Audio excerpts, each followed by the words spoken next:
This is part 4 of a series on the unsolved murder of the Black Dahlia, Elizabeth Short. In this video, I'm taking a look at the synastry between the birth horoscopes of the Black Dahlia and the two prime suspects in her murder, Leslie Dwayne Dillon and Mark Hansen. When I study the astrology of a crime, I like to look at the birth data of those involved, and also that of the killer or perpetrator or prime suspect, if it's available. I want to emphasize here that an astrology chart can't tell us who killed whom, and it can't tell us who is innocent or guilty. That's for the lawyers and the courts to decide. But what it can tell us is about the energies between the people and shed light on their relationship, whether they were compatible, attracted to each other, how they affected each other, whether they felt hostility towards each other, which could have eventually led to violence. These are the things that we can see in the interplay of two persons' charts. And we can use this information to understand how behaviors may have led to a serious and possibly fatal situation.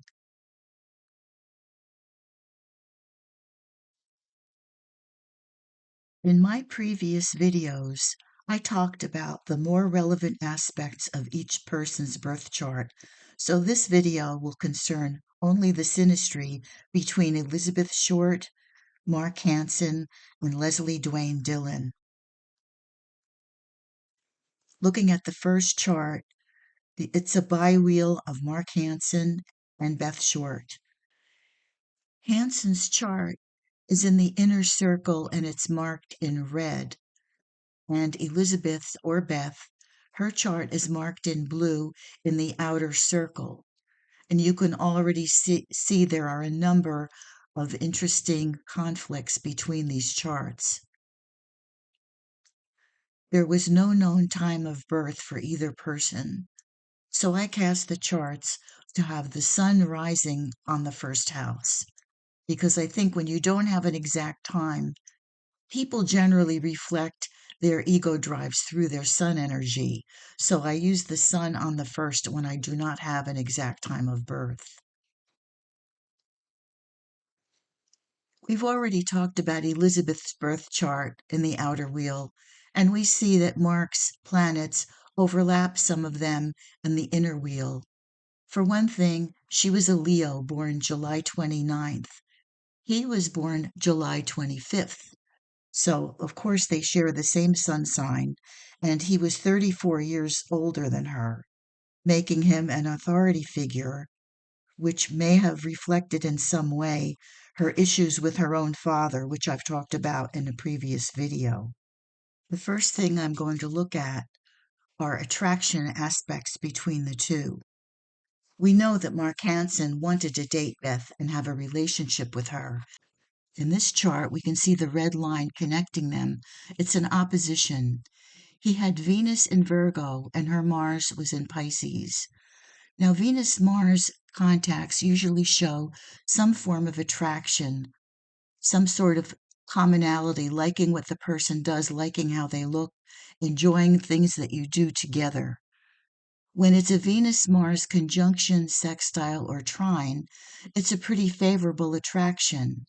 When it's an opposition, though, it can tend to be at times confrontational, and that's what we have here.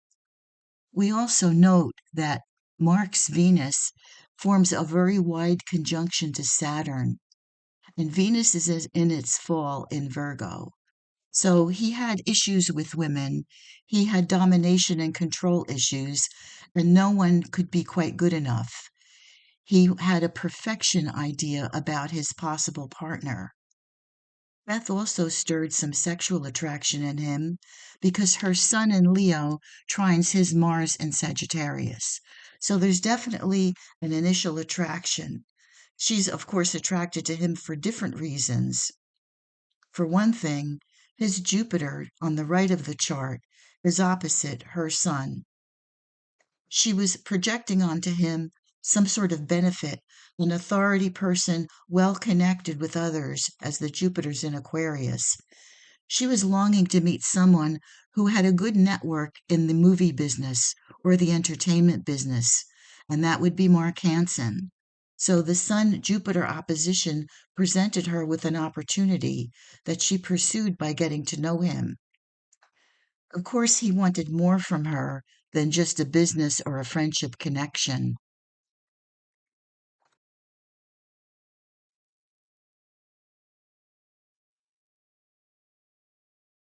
So, getting back to the source of issues between Beth and Mark Hansen, we have to revert back to the Mars Saturn opposition, which could cause a lot of frustration between a couple.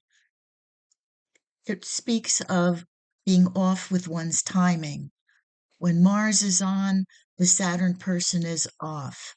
Mars is a hot, energetic planet. Saturn is a planet that is cold and dry and moves very slowly, with limitations and restrictions on what it does and how it affects things around it. So, with Mars and Saturn, you're going to have a fair amount of frustration between the couple. There could be moments where one person feels like being spontaneous and the other one just wants to stay home and have a quiet night. It also extends into romantic feelings, sexual feelings. One person's on, the other person is off. So I think the source of problems between Beth and Mark Hansen was his desire for her, frustrated by her putting him off, just wanting to be friends with him, while at the same time dating his associate, Leslie Dwayne Dillon. I think the thing that tops off the stressful energies between them that resulted in him participating in a horrible death for her is the Grand Cross that we're looking at now. Hansen has a Neptune Pluto conjunction in Gemini. I'm looking here at the red circle in the inner circle, with the red line extending down to his Mars. It's a fairly wide opposition at about 6-7 degrees of orb, but I think it's activated by being in proximity with other planets in this chart. So he himself has Mars, Neptune, and Mars opposite Neptune and Pluto. Violence, destruction, deception. It paints him as an underworld figure, which he was. He was associated with the rackets, with corruption in Los Angeles, running a nightclub, running brothels, and gambling. So Elizabeth was messing with a pretty dangerous individual. The Mars Neptune Pluto opposition is then squared by his Venus Saturn conjunction in Virgo. So we have a fairly explosive T square with rage, frustration, needing to dominate and control. And poor Elizabeth fills in this T square, creating a grand cross with her Mars in Pisces. She was the tinder that set the explosion. She was the match to his stick of dynamite. And on the night of January 14th, I think a huge explosion resulted in her horrendous death at his hands and at the hands of his henchman, Leslie Dwayne Dillon. So that covers the Grand Cross that we're looking at. We also look at the circle in the 11th house, the red circle with Beth's Lilith, Black Moon Lilith, at 10 Gemini, which conjuncts the Neptune Pluto conjunction of Mark Hansen. So there you have extreme evil at his hands, brought onto her through anger, resentment, and revenge. Another thing that I noticed that I talked about more in the other video, the previous one, is the proximity of his Black Moon Lilith to her North Node of Destiny, or Rahu, as it's also called. His Black Moon Lilith is there's a black line there down by the second house cusp connecting the two. Black Moon Lilith, 22:58 minutes of arc of Leo, and it conjoins her North Node, Rahu, which is only at 23 and I believe 3 minutes of arc in Leo. They are very close. If the sun was involved, that would be a surefire Kazemi, but it's not the sun, but you can get an idea how close they really are. And that is extending to her fate, her destiny that I talked about so much in the previous video, being connected to his expression of sheer evil and resentment, jealousy, needing to dominate and control. So there's an inordinate amount of 23s here that I talked about in the previous case, in the rather video. And we notice his north node is at 23. Her north node is at 23. And actually, if you look down at the bottom, his Uranus is 2251 Libra, real close to 23. So 23 is a very fateful number. The nodes degrees are degrees of fate. And as I already explained, the significance of the 23 enigma in her case is very strong, showing this was a fated matter. It had an agenda behind it, and it was enacted on the body of this poor girl who had no idea what she was getting herself into, but somehow ended up fulfilling a really horrendous destiny for her. She gained the fame and acclaim and attention that she wanted, but never in the manner that she would have liked to have it.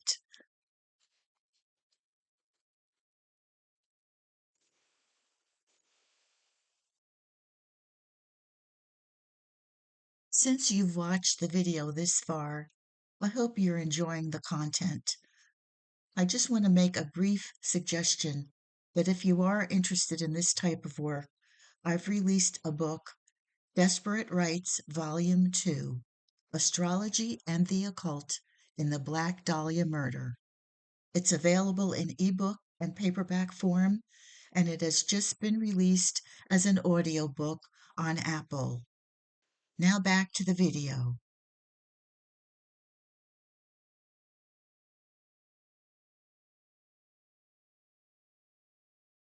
So now we can move on to look at the chart of Elizabeth compared to that of Leslie Dwayne Dillon, the henchman of Mark Hansen, whom together I believe enacted her murder and placed her body in a different part of Los Angeles to be discovered. We talked about the stelliums before, but this one has a stellium to write home about. This is an enormous stellium in the chart of Leslie Dwayne Dillon, which is circled in red in the outside of the biwheel. Elizabeth is circled in blue in the inner part of the biwheel. And you can see circled in orange that enormous stellium that he has. Now, I don't have the exact time of birth, so I don't know where the moon is. I did speculate that the moon may have fallen in late Gemini. And I'm saying that because it would be a detrimented moon, a weak moon, an emotionally unstable moon, prone to fits of moodiness. And it would be the dispositor of all these planets, Pluto, Mars, Sun, Mercury, all in the emotional sign of Cancer. And Dylan was a known psychopath. He was only a few years older than Beth Short, but he already had an established criminal record and a set of psychological problems for which he had sought treatment. So it shows right here in the Cancerian stellium what kind of issues were going on inside this man's psyche. There was vengefulness, a need for violence, an aggressiveness, and a need to be combative with people, to be argumentative, to put up a fight. And look what happens to Elizabeth here is that her moon and Pluto are ensnared in the middle of his stellium. We don't know exactly where her moon is, but it is definitely in Cancer because of the time of day that I cast the chart, which was noon, and it would swing 6 degrees either way.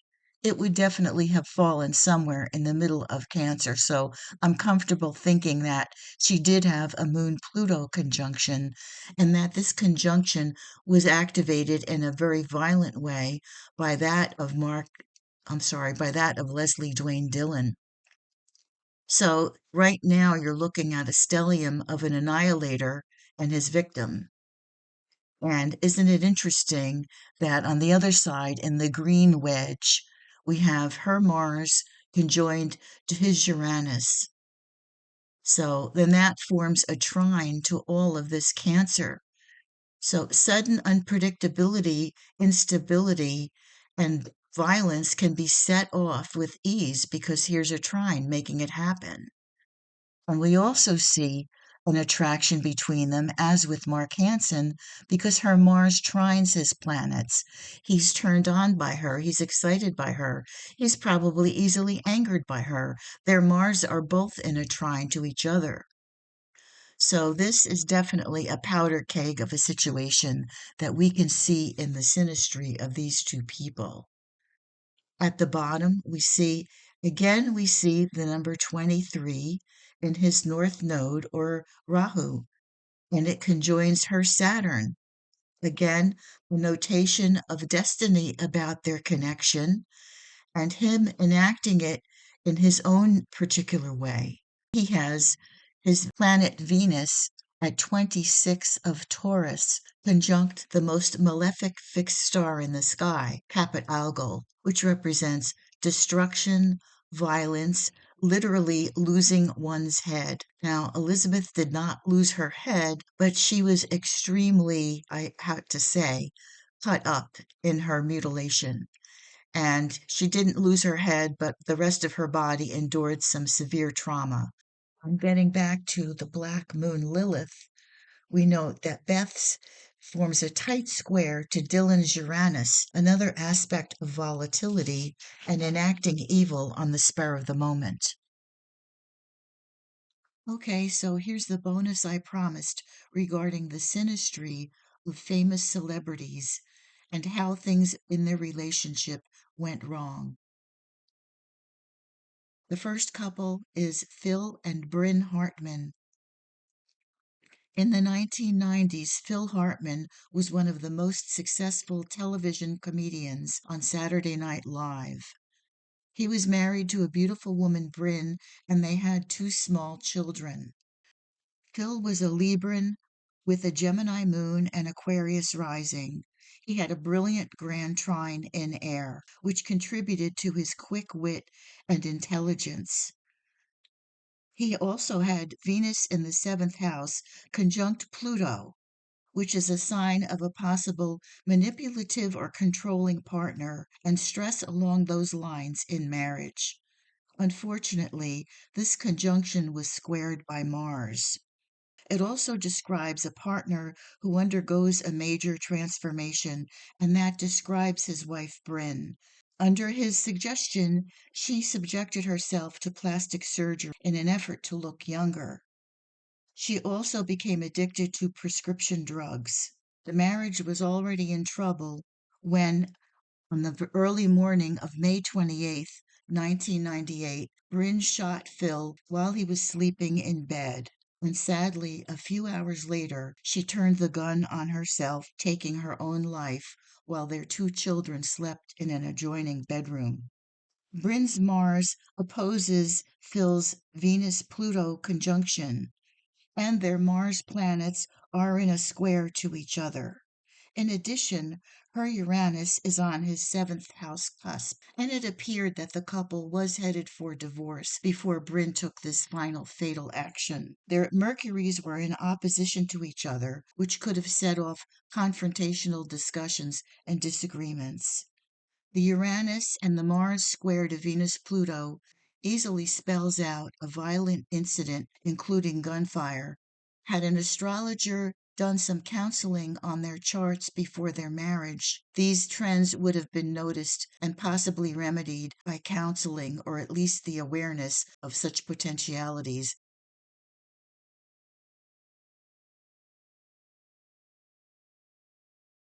The next case is that of actor Robert Blake and his wife Bonnie Lee Bakley, whom he reportedly shot to death on May 4th, 2001. The couple had been out dining. She went to the car in the parking lot, and he returned to the restaurant to retrieve a gun that he had left in the booth. Later on, he knocked on the door of a neighbor and asked for help. Someone had shot his wife while she sat and waited for him in the car. He was put on trial, but he was acquitted because the evidence just wasn't strong enough for a conviction. However, I looked at the synastry of the chart and saw tendencies that might have led to violence. The pair were not happily married. In fact, they were only married because she became pregnant with his child.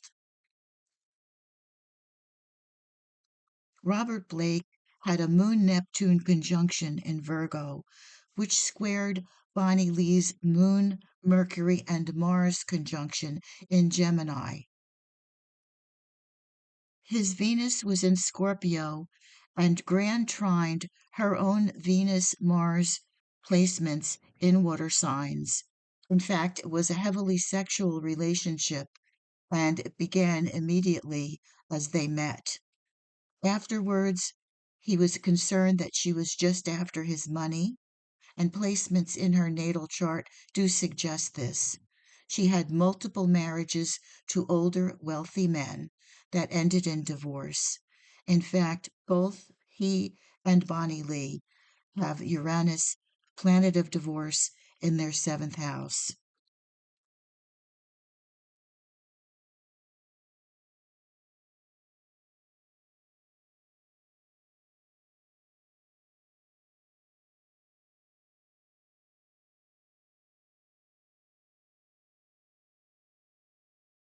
Finally, I'm going to talk about Scott Peterson and his wife Lacey, whom he was convicted of killing during the Christmas holidays in 2002. At the time, Lacey was 8 months pregnant with their son Connor.